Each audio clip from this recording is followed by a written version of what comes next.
पहली बारिश। लाहौर की गलियों में उस दिन पहली बारिश हो रही थी। सर्द हुआ के झोंकों के साथ नमी भरी मिट्टी की खुशबू दिल को बेचैन कर रही थी। जरियाब अपनी मोटरसाइकिल पे कॉलेज जा रहा था कि अचानक सामने वाली सड़क पर वो नजर आई।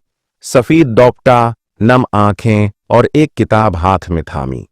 वो लम्हा वक्त के किनुस पर हमेशा के लिए नक्श हो गया। तुम हमेशा ऐसे ही बारिश में भीगती हो? जरियाब ने पूछा। और तुम हमेशा ऐसे ही अनजान लोगों से सवाल करते हो? वो मुस्कुराई। वही लम्हा था जब दिल ने पहचान लिया, ये वही है जिसे सदियों से चाहा है।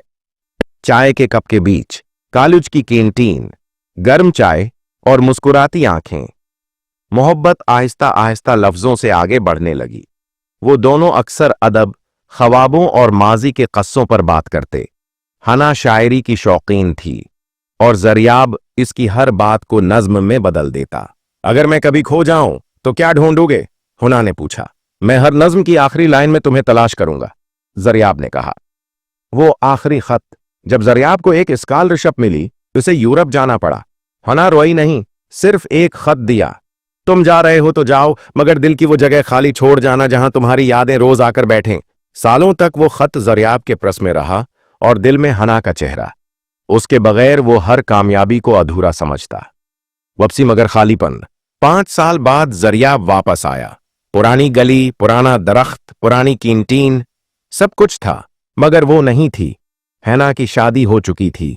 उसे एक छोटे शहर में किसी और की बीवी और 2 बच्चों की मां बनना पड़ा था। जरियाब ने दरवाजे पर दस्तक दी।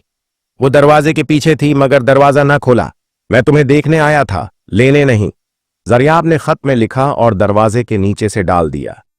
मोहब्बत जो फन्ना होकर भी बाकी रही। वक्त गुजरता गया। जरियाब ने शादी नहीं की। हुना ने भी एक अच्छी जिंदगी गुजारने की कोशिश की, मगर दिल के एक कोने में एक नज्म हमेशा अधूरी रही। बरसों बाद जरियाब का इंतकाल हुआ।